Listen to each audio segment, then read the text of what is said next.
wale ambao wanaona kwamba wale walingania fikra za Kimarekani tu, sidhani kama nyinyi mliohudhuria hapa na akili mlizokuwa nazo na Allah amewaneemesha na ufahamu, mtaweza mtu kumkubalia kwa fikra kama hizi. Ni mambo ya irjaf, na yule atakayezungumza neno Allah tabaraka wa taala ndiye anayejua ukweli wa mambo, na atakuwa ni shahidi mbele ya Allah kwa lile alilolisema, kama anavyotambia Mtume sallallahu alaihi wa alihi wasallam. Sasa haya yote tunayozungumza amesema Allah, amesema Mtume sallallahu alaihi wasallam, wamesema aima kina Imam Ahmad na kina Imam Shafi na wengineo, Al-Qadhi Iyadh. Ikiwa maneno haya yote yameandikwa na Marekani, basi dini hakuna tena, hakuna tena dini. Sasa hizi aya tunazosoma zingatiwe. Je, mtu anaweza akasimama akafanya da'wa bila ya kuwa na ilmu? Jawabu ni hapana. Je, mtu anaweza kufuata utaratibu usiokuwa wa Mtume sallallahu alaihi wasallam? Jawabu ni hapana. Sasa nasema hivi ili kumalizia huu muhadhara, lile swali la jana niliahidi kwamba ndio itakuwa kipengele na muhadhara huu, ambao sasa nitabainisha mukhalifun. Yani hapa nimezungumza kwa ujumla. Naam, ile swali halipo tena. Naam. Ilikuwa kushikabilihi, lakini zile nukta mtu limetoa swali kutoka huko nje. Sasa tujui katika wao au si katika wao, lakini swali limeulizwa. Mnyamaze.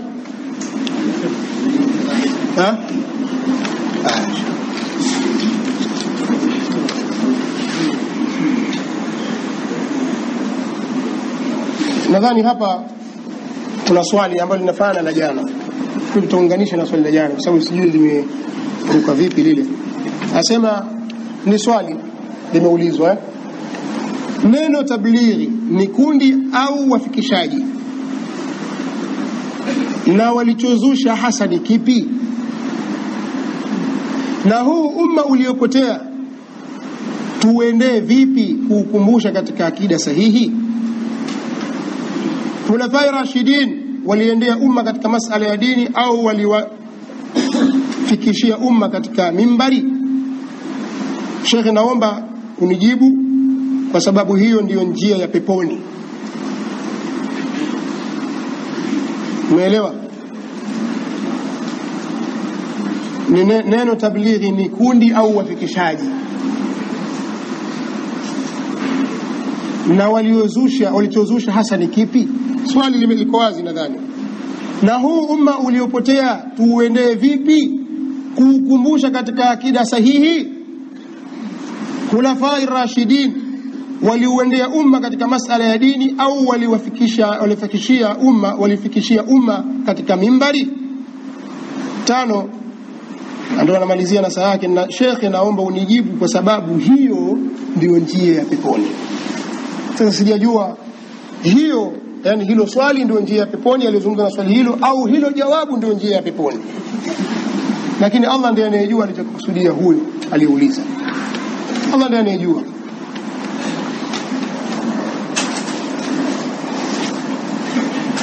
Nasema hivi, ni swali limeulizwa. Ninasema wallahi wa billahi swali hili sikuliandaa mimi. Mimi sijaandaa swali hili. Kwa sababu kuna watu wana mambo ya kisiasa wanayotumia namna fulani, usiki fulani wanazitumia. Mtu anaandaa maswali yake anakuja nao alafu auliza kama vile auliza ili apate njia kupitia. Lakini wallahi wa billahi wa tallahi swali hili limekuja hivi hivi kama lilivyokuja jingine jana. Sasa mimi nikiulizwa nasema sinyamazi, na ninasema vile ninavyofahamu.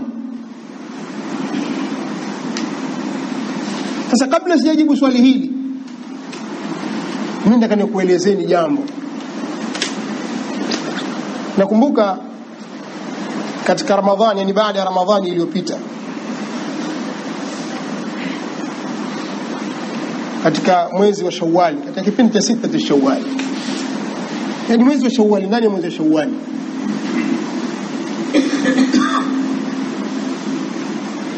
kwanza kabla ya hapo nataka nikuwapeni picha. Hiyo picha itawapeni jawabu la swali hili. Siku moja nilikuwa mimi na darasa yangu ya baada ya maghrib, mara nyingi kutoka Jumatatu mpaka Alhamisi nasomesha Sahihu al-Bukhari katika hii markazi yetu Sheikh al-Islam nasomesha Sahihu al-Bukhari. Sasa nilikuwa nasomesha kitabu al-ilm, nakumbuka hivyo, tukazungumza katika kuelezea hadithi ya Mtume sallallahu alaihi wasallam katika mambo ya ilmu, na Mtume sallallahu alaihi wasallam anaposema na mengineyo. Tukatumia aya hizi na nyinginezo na mengineyo katika akwali za wana wachuoni katika kuhamasisha watu katika ilmu. Wakati katika darasa waliingia ikhwa, yani ndugu katika jamaa tabligh, wakaja msikitini.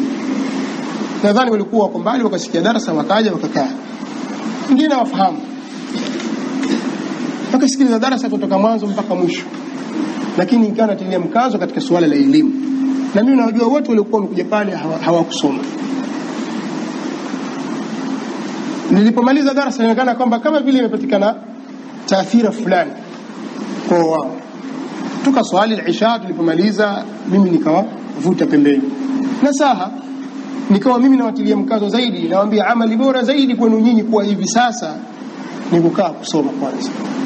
Kwa sababu utakapokuwa umewaona watu mathalan hawaswali, watu wataki kuswali, alafu wewe hasira zikakupanda na raghba ukawaamrisha swalini, hawataki, ndio wewe kwa hasira tukaamua msikitini ukaswali bila ya udhu wala kuelekea kibla mathalan, waswali tu, hawataki kuswali huko, bila shaka utakuwa huna swala, sio? Kwa nini? Kwa sababu ukitaka kuswali lazima ufuate utaratibu wa swala, si ndio? Kuna taratibu na sharti uzitimize. Kwa hiyo hata vile vile ukiwaona watu wanaingia katika maasi, wengine wataki kulingania, ni lazima ufuate utaratibu wa nini? Wa ulinganizi. Haina maana tutakurupuka tu utafanya kitu hicho. Sasa nikawaambia kuna uwajibu jamani, sisi tusome, tuwafundishe watu kielimu, tuwafundishe watu. Tukifika mahali msikitini mtu wakaa anawasomesha watu ilmu, na watu wanamjia wanasoma ilmu ya kisheria, wanajua swala, wanajua ibada zote kwa ujumla kielimu, kwa dalili. Huo ndio utaratibu. Tukazungumza, tukamaliza mazungumzo yale, alhamdulillah, tukapiana mikono, wakaondoka wale ikhwa kwa uzuri tu. Kwa sababu si kuna sihiana au kuna vibaya, kuna sihiana. Sasa kumbe yale maneno yakawa yanawakera katika nyoyo zao, kwa maana kwamba yale yanazungumzwa ni kweli. Nasema hivi, haya ninayozungumza Allah ni shahidi juu yangu na kwamba sipotoshi, na haya nitakayozungumza sipotoshi, na wala sisemi uongo katika hili, na niko tayari katika haya ninayozungumza. Huyo anayehusika kama atakana, basi tuwapishane, tufanye mubahala, fanaj'al la'nata Allahi 'ala al-kathibin 'ala adh-dhalimin, tuape kwamba laana ya Mwenyezi Mungu imshukie mtu muongo, yani tufanye mubahala. Basi wale vijana wakakaa mpaka ilipofika mwezi wa Ramadhani. Baada ya Ramadhani ukaja ugeni wa vijana wa tablighi na kiongozi wao mkuu ambaye yuko hapa Dar es Salaam, simtaji kwa maslahi fulani, pamoja na kwamba katika baadhi ya maeneo nilimtaja, lakini hapa sitaji. Wakaja naye mpaka nyumbani kwangu ninapoishi kabla ya maghrib, yani baada ya asr. Tukasalimiana vizuri, karibuni wageni, wakakaa, tukaanza mazungumzo. Alafu yule akaanza mazungumzo moja kwa moja, akanitajia mahali aliposoma hapa Dar es Salaam kwa shekhe fulani na shekhe fulani, nimesoma markazi fulani, kule kulikuwa na shekhe fulani na shekhe fulani, kisha mimi nikaenda nchi fulani, yani Pakistani, nikakaa miaka 10 nikasoma hiki na hiki na hiki na hiki na hiki. Akaeleza aliyoeleza, kisha akasema mimi nawashangaa, yani si kwamba ananukuru neno kwa neno lilivyo, anakulu ile maana ya maneno, lakini na hakikisha nitafanya uadilifu, sitopotosha chochote, nitazungumza kwa ufupi, maana mazungumzo ni kwa marefu. Sisi tutashangaa baadhi ya watu wanapinga hii jamaa tablighi, na hii ndio da'wa ambayo ni da'wa iliyo na baraka. Hakuna da'wa ambayo inaweza kumtoa mlevi ikamleta msikitini kama da'wa hii. Hakuna da'wa iliyo na wafuasi wengi kama da'wa hii. Hakuna. Akaeleza mambo mengi mpaka kafikia kusema, mimi niliwahi kusafiri kwenda China kwa ajili ya da'wa. Tukafika kule, tukatafuta mwenyeji wetu, tukamwambia tukusanyie watu, tukatafuta baadhi ya watu. Kumbe China kuna Waislamu tena wengi, Asema tukafika mahali tukapata Waislamu zaidi ya 400. Mpaka kuna bwana mmoja akauliza, hao Waislamu wote wamewatoa wapi wa China hawa? Akamwambia, kwa sababu wewe huja watafuta, wewe ukija huko utafuta machuma tu, lakini wapo. Asema tukapiga da'wa pale, tukamaliza, kundi likakatika likenda Nigeria kwenye jitimai kwa China. Asema mimi sijapata faida, yani faida niliyopata China yashinda faida ninayopata Maka, kwa sababu pale Maka ukifika katika Al-Kaaba kuna watu wengine wanatongozana kupitia simu. Wallahi wa billahi katamka maneno haya. Kwa hiyo pale katika Al-Kaaba kwenyewe pia kuna watu wengine wanatongozana kupitia simu, lakini China inapata faida kubwa mno. Mimi naona hakuna tofauti, sijui hii Ansari Sunna, sijui Salafi, sijui na nini, yote ni kuwagawa Waislamu. Waislamu wote kitu kimoja, na hii ndio dawa imekusanya watu wote. Akazungumza aliyozungumza, mimi nimesikiliza kwa umakini.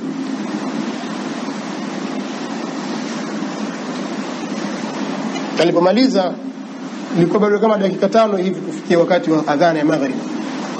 Mimi nikamuomba yule ndugu, nikamwambia mimi nina mengi ya kuzungumza juu ya hayo uliyosema, lakini muda wangu haunitoshi. Kwani ninachowaomba, twendeni tukaswali, tukimaliza sala tutarudi hapa.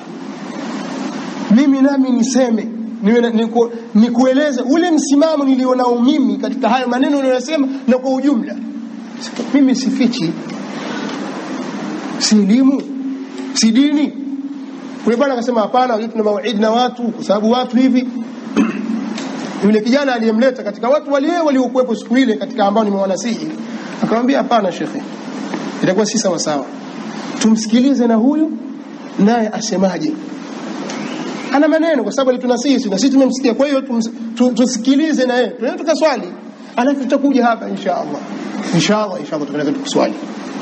Tuliporudi baada ya iftari kidogo, tukaanza mazungumzo yetu. Nikamwambia mimi binafsi ni katika watu wanaopinga jamaati hizi zote, mimi hapa, na pia nyinyi nawaambia hivyo, mimi napinga hizi jamaati hizi, nazipinga, ambazo haziko katika mstari wa sawa, nazipinga kama alivyozipinga Mwenyezi Mungu Subhanahu wa Ta'ala katika Qur'ani, na kama alivyopinga Mtume sallallahu alaihi wasallam.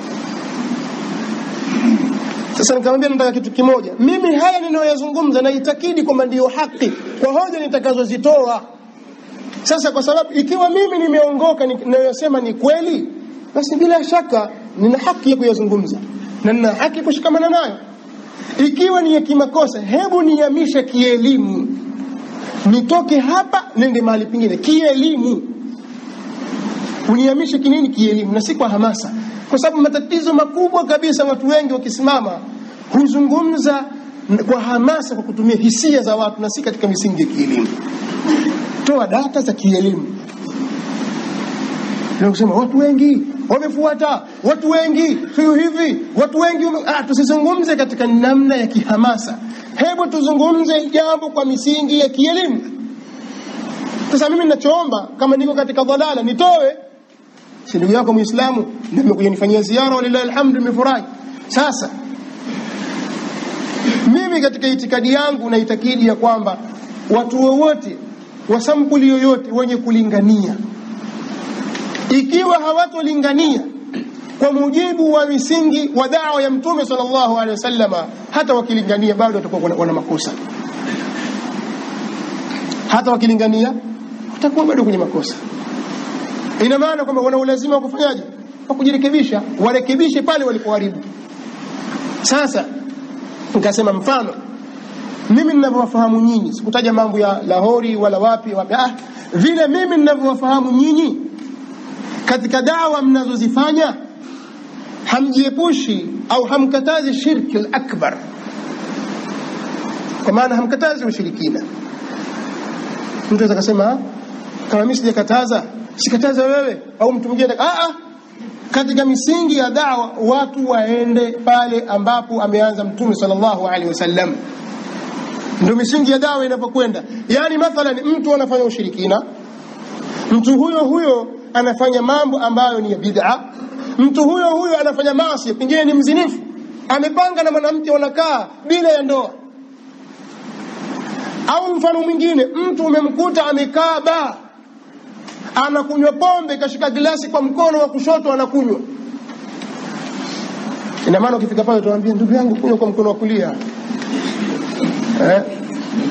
Mtume SAW amesema kwamba unapokula au unapokunywa basi kula kwa mkono wa kulia, kwa sababu mkono wa shetani anakula kwa kushoto. Au utamkataza pombe kwamba aslan asinywe pombe. Sio, unanielewa? Sasa umekuta mtu anafanya shirki al-akbar, na bila shaka inafanyika, na hali matabiri ya Mtume sallallahu alaihi wasallam. Watu wanaabudu mizimu, watu wana itikadi za kishirikina katika maneno yao, watu wanaapa kwa majina yasiyokuwa Allah tabaraka wa taala. Mtu anaapa kwa baba yake, baba yangu vile, au mama yangu vile, mama yangu nimfanyie mke. Limetokea jambo Mtume, kuna watu wasema hivyo, yani wanataka istighatha kwa Mtume sallallahu alaihi wasallam, si ndio? Watu wengine wanaleta adhkari zao na nyiradi zao, ya rabbi bil mustafa balligh maqasidana waghfir lana ma madha ya wasi' al karami na mingineyo. Ina maana watu wanafanya irtikabi ya shirki. Isitoshe, kuna watu wengine wanaswali wakielekea makaburi na kuswali katika misikiti ya makaburi. Na vile vile nilivyolahidhi, nikamwambia nyinyi ikhwa mliokuja hapa, nakumbuka mlikuja kuna msikiti na makaburi, nyinyi mkaingia mkaswali na mkakaa pale. Na zimekuja hadithi mutawatir, nikamwambia hadithi ya Jarir bin Abdullah al-Bajali, hadithi ya Marthad bin Abi Marthad al-Ghanawi, hadithi ya Salama, hadithi ya Aisha na wengineo, hadithi ya Ali bin Abi Talib. Hadithi ni mutawatir zilizokuja kukataza watu kuswali katika misikiti ambayo ina makaburi, kuswali mahali penye makaburi, kuyaelekea makaburi, lakini yote nyinyi mwayafanya na wala hamikatazi. Na dawa ya kisheria inaanza kwenye tauhidi. Mtume sallallahu alaihi wasallam amempeleka Muadh Yaman, akamwambia innaka ta'ti qauman min ahli alkitab, wewe unawaendea watu katika ahli alkitab, فليكن أو فلتكن أول ما تدعوهم إليه شهادة أن لا إله إلا الله. Huu ndio ujumbe wa Mtume صلى الله عليه وسلم anampa Muadh kwamba unakwenda Yemen, wewe unawaendea watu wa kitabu, ukifika kule jambo la kwanza utakalowalingania ni la ilaha illa Allah.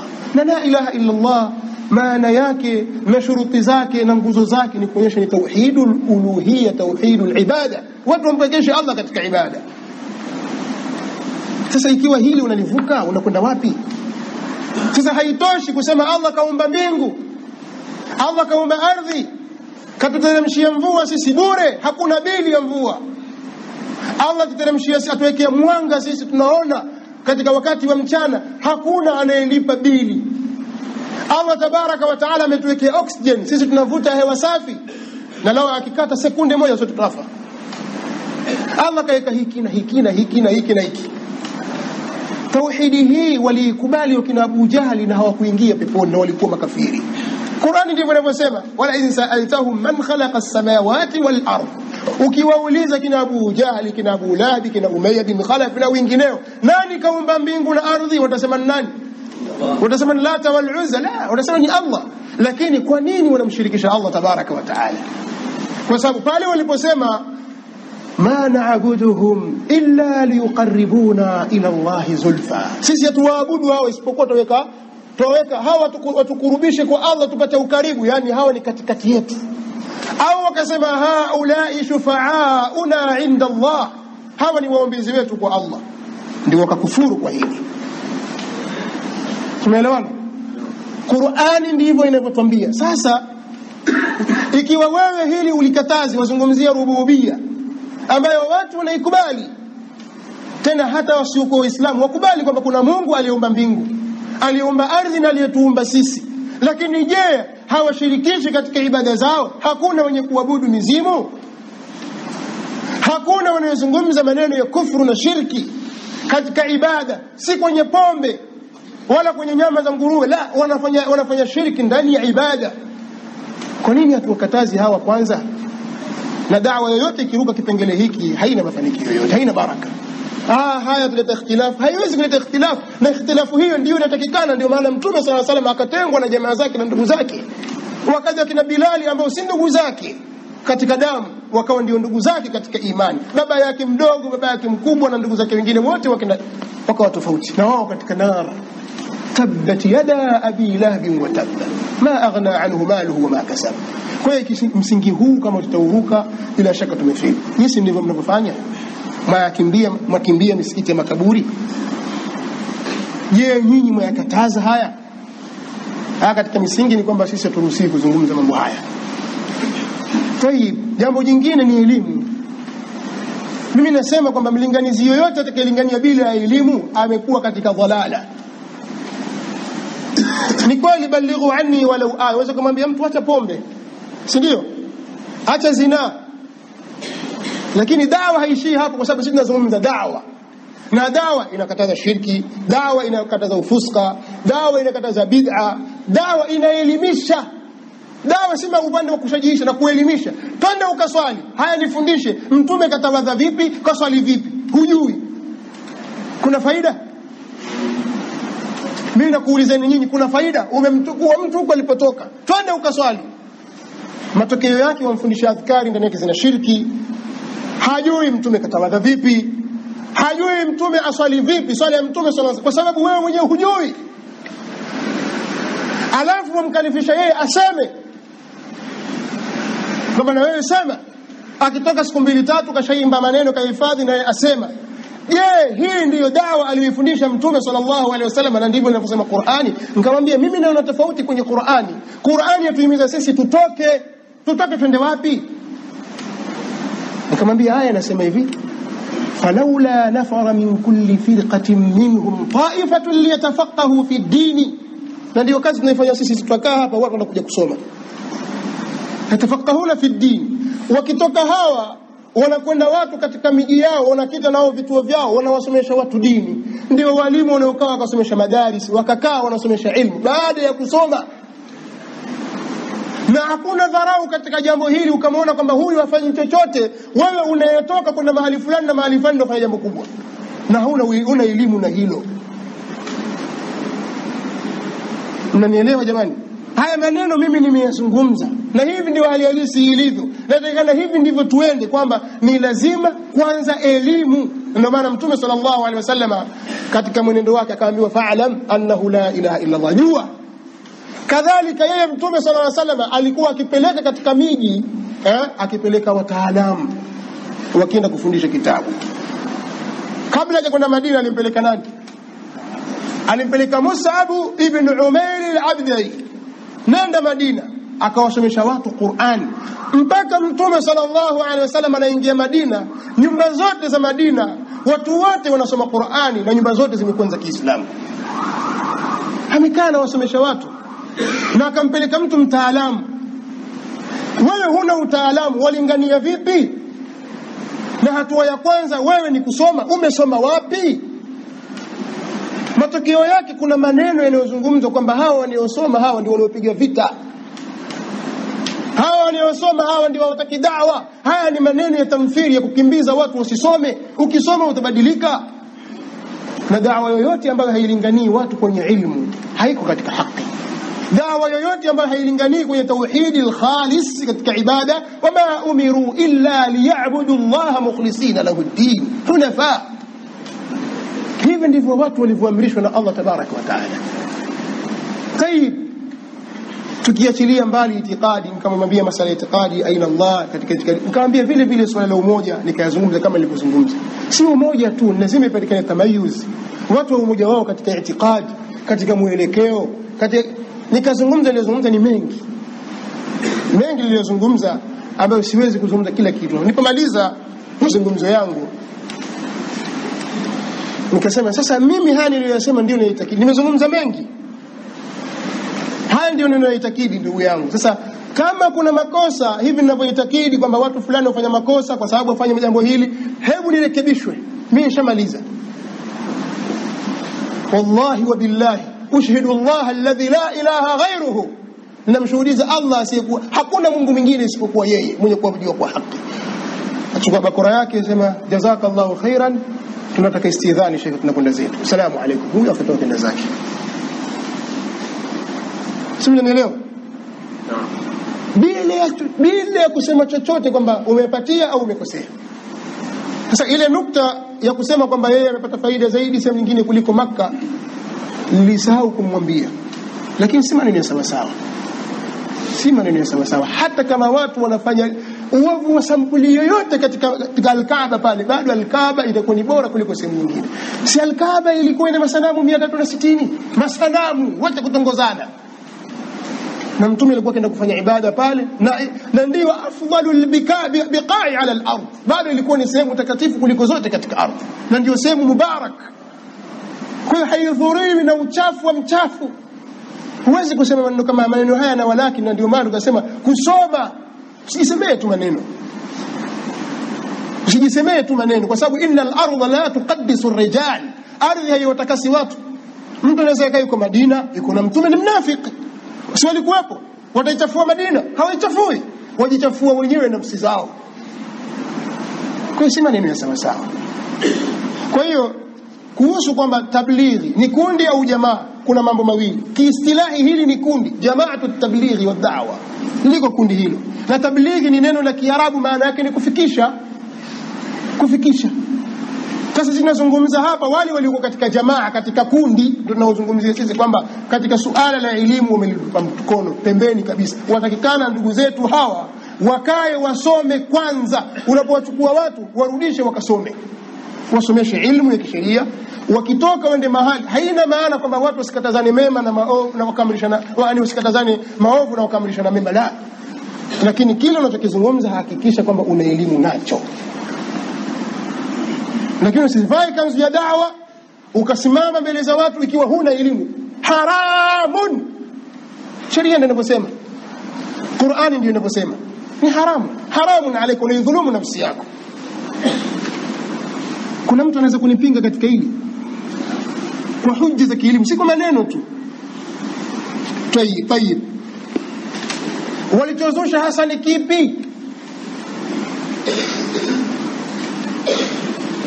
Kuna mengi yamezushwa, kuna mengi. Wacha masala sijui ya kusema siku kutoka 40 siku 3 sio.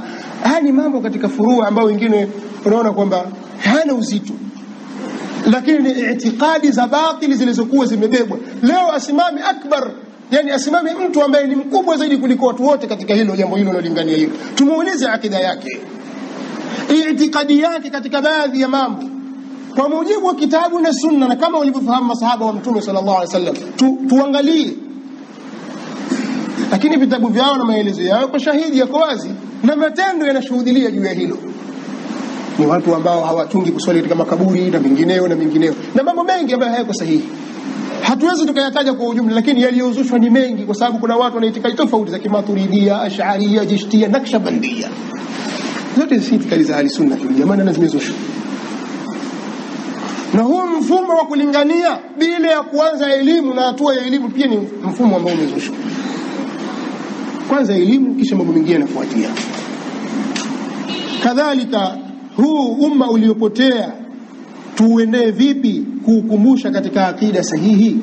Bila shaka ni kama vile alivyokuwa akifanya Mtume sallallahu alaihi wa alihi wasallam. Mtume alikuwa akilingania kwa mimbar, na ndio kwa ulinganizi wake mkubwa. Mtume sallallahu alaihi wasallam alikuwa akipeleka wataalamu katika kila mahali, akiwapelekea watu, au watu wakija kwake wakichukua wakaenda kwao. Mfano kuna mifano iko mingi, sio? Mfano wa watu wa Yemen alipotoka Wa'il bin Hujr al-Kindi na kundi lake walipokuja kwa nani? Kwa Mtume sallallahu alaihi wasallam. Walitokea Hadramaut wakaja kwa Mtume sallallahu alaihi wasallam, wakajifunza, kisha wakaondoka wakaenda kuwaelimisha watu dini.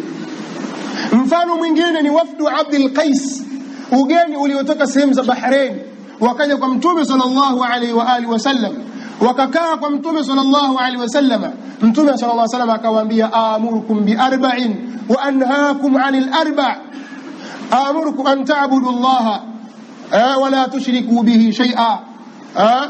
Akaeleza aliyoamrisha, kisha akasema wa anhaakum an arba'in, nakukatazeni mambo manne. Anhaakum anid-dubai wal hantami wal muzaffati wan naqir. Asema ihfadhuhunna wa ballighuhunna man wara'akum. Maneno hayo yahifadhini, muwafikishieni waliokuwa nyuma yenu. Wakachukua ilmu wakayafikisha mambo yale kwa sehema zao. Sasa watu watakana wachukue elimu alafu waende wakafikishe kwa watu wao, na si masala kukamatana na kusimamishana tu, si masala. Dini haiko namna hiyo. Kwa hiyo Mtume sallallahu alaihi wasallam alikuwa akipeleka watu au watu wakitoka kuja kwake wakienda wakichukua elimu na kurudi kwao. Kadhalika alikuwa akipeleka wataalamu kina Muadh. Muadh amekwenda kama mtaalamu, amekwenda kukaa kuwafundisha watu wa Yemen. Kadhalika Abu Musa al-Ash'ari akapelekwa, Mtume sallallahu alaihi wasallam akawahusia, yassira wala tu'assira wabashira wala tunafira. Huu ni wasia wa Mtume sallallahu alaihi wasallam kwa Abu Musa na Muadh bin Jabal. Nendeni huko, lakini fanyeni wepesi, msifanye uzito. Leteni bishara kwa watu, msilete tanfiri mkawakimbiza watu kwenye dini. Lakini kina nani? Ni Muadh ambaye Mtume sallallahu alaihi wasallam na wengineo katika masahaba wanashuhudia kwamba alikuwa ni katika ahlul ilmi, na kwamba siku ya kiyama wakifufuliwa maulama, basi Muadh ndiye atakayekuwa ameshika bendera ya ahlul ilmi mad alqadh. Kiasi cha kuchukua jiwe ukarusha hivi, Muadh atakuwa yuko kule ameshika bendera akiongoza ahlul ilmi, wa wanawachuoni wote wanamfuata Muadh bin Jabal. Alikuwa ni alim. Kwa hiyo alipelekwa Muadh kwenda kusomesha. Kadhalika Abu Musa, kadhalika Mus'ab bin Umair al-Abdari, kadhalika Ali bin Abi Talib radhiyallahu anhum wa ardahum ajma'in. Kwa masahaba walifanya namna hiyo, na Mtume sallallahu alaihi wasallam ameifanya kazi hiyo. Lakini tunasema elimu lazima, yeyote mwenye kulingania na atakayekwepa elimu ataingia kwenye matatizo. Kwa nini? Kwani tunaona uzito gani kusoma? Hebu niambieni kwanza, nini labda kuna kitu gani kinachowazuia? Kwanza wewe unataka kulingania, soma. Yani kwa uchache Muislamu hajui kusoma hata Qur'an. Wadhakir bil Qur'an man yakhafu wa'id. Sasa wewe kama hujui Qur'an utalingania vipi? Hebu niambie, wewe utaleta kitu kipi? Falsafa gani utakayoleta zaidi ya Qur'an, zaidi ya sunna za Mtume sallallahu alaihi wasallam? Utalingania kwa kipi? Na kama una utaalamu utasimama utazungumza hadithi au maneno ambayo hayakuthibiti kutoka kwa Mtume sallallahu alaihi wasallam, ni sawa. Na Mtume sallallahu alaihi wasallam asema, man kadhaba alayya mutaammida falyatabawa maq'adahu minan nar. Yule mwenye kunizulia mimi kwa uongo na achague makazi yake motoni. Asema, lakini mimi sijazua, mimi nimenakili tu. Kadhalika Mtume sallallahu alaihi wasallam asema kama ilivyo katika Sahih Muslim, man kadhaba alayya mutaammida au man qala alayya ma lam aqul fahuwa ahadul kadhibaini. Katika riwaya nyingine, fahuwa ahadul kadhibin, yule ambaye atasema yale ambayo mimi sijayasema. Mtume sallallahu alaihi wasallam amesema na hali ya kuwa kusema, si wewe uliyezua umenakili, basi wewe ni mmoja kati ya hao waongo wawili. Sasa uone una matatizo. Ina maana kuna haja ya wewe kujua kipi kimethibiti na kipi hakijathibiti kutoka kwenye kinywa cha Mtume Muhammad sallallahu alaihi wasallam. Hakuna wajibu huo. Sasa kama hukusoma utajuaje? Utawaidhi wapo watu vipi? Mnanielewa sijui? Sasa mtu msije akasema watu wapinga tabia, yani tuzungumza kielimu. Wewe wasimama huna elimu yoyote katika dini, au wajua baadhi ya vitu, hujui itikadi sahihi, hujui chochote. Kwa nini usianze na hapo? Kama alivyoamrisha Allah tabaraka wa taala, asema kingetoka kikundi katika wao kiende kujifundisha dini, alafu kiwaonye jamaa zao na kuwalingania jamaa zao, watakaporudi usharudi. Umerudi kutoka wapi? Sasa kama hujarudi, mbona hutaki kwenda? Sasa watu waitumia aya hii kwamba watoke, lakini watoke kwenye nini? Kulingania. Utalingania vipi na waambiwa kwanza elimu? Ndio hapa tunapotofautiana. Jamaa, dhibitini simu zenu, vinatushawishi. Allahu musta'an. Naeleweka? Yani kuna mtu bado hajaelewa. Natilia mkazo hapo, kuna watu wengine wataondoka na ufahamu wa kimakosa vile wanavyotaka wao, kwa sababu tayari washakasudia jambo.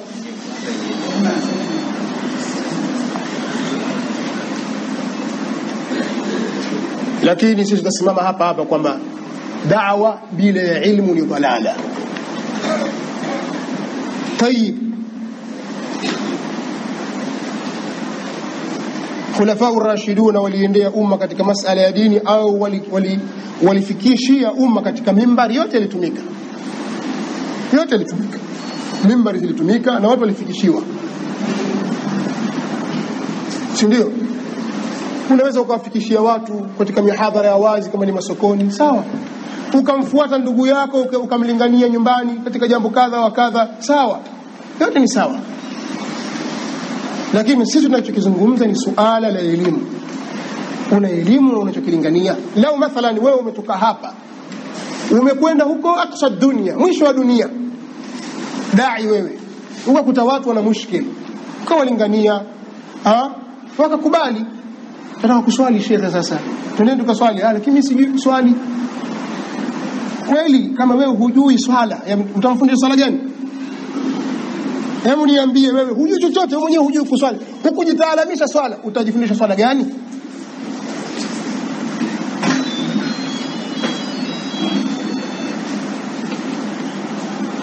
Kwa hiyo makhulafa ar-rashidun walitoka kwa yote hayo. Sasa asema shekhe, naomba unijibu kwa sababu hiyo ndiyo njia ya peponi. Yani nikasema sijui ni jawabu ndio njia ya peponi au swali ndio njia ya peponi au hiyo jamaa tablighi ndio njia ya peponi. Kama akiwa anakusudia kwamba hiyo jamaa tablighi ndio njia ya peponi, sasa sema si sahihi. Kwa sababu njia ya peponi ni ile ambayo wanapita watu kwa misingi ambayo ameainisha Mtume sallallahu alaihi wasallam. Sasa sisi tunachowaomba watu si kwa maana wakae wasifanye da'wa. Ndugu zetu, jitoleeni katika kufanya da'wa, lakini fateni utaratibu wake. Kama hujui kusoma Qur'ani, kaa usome Qur'ani kwanza, jifundishe sunna za Mtume sallallahu alaihi wasallam kwanza, ujue itikadi ya dini yako. Dini yako yasemaje kuhusu Mola wako aliyekuumba wewe? Kuna mambo mengi. Si lazima kwamba wewe uhifadhi Qur'ani kwa isome Qur'ani uijue, lakini ukasimama katika maana ya aya, ni muongo. Hakuna maana ya aya. Mafuhumu ya aya, hamna katika mafuhumu ya aya. Isome aya. Na watu wasomewe aya. Mtume sallallahu alaihi wasallam ameamrishwa awasomee watu aya za Qur'ani. Hakuna masala ya ujanja na bla bla hapa katika dini. Sasa sisi tunayopinga ni haya mambo ya ujanja. Sasa mimi naomba kama kuna swali la kujalizia katika suala hili lingeulizwa.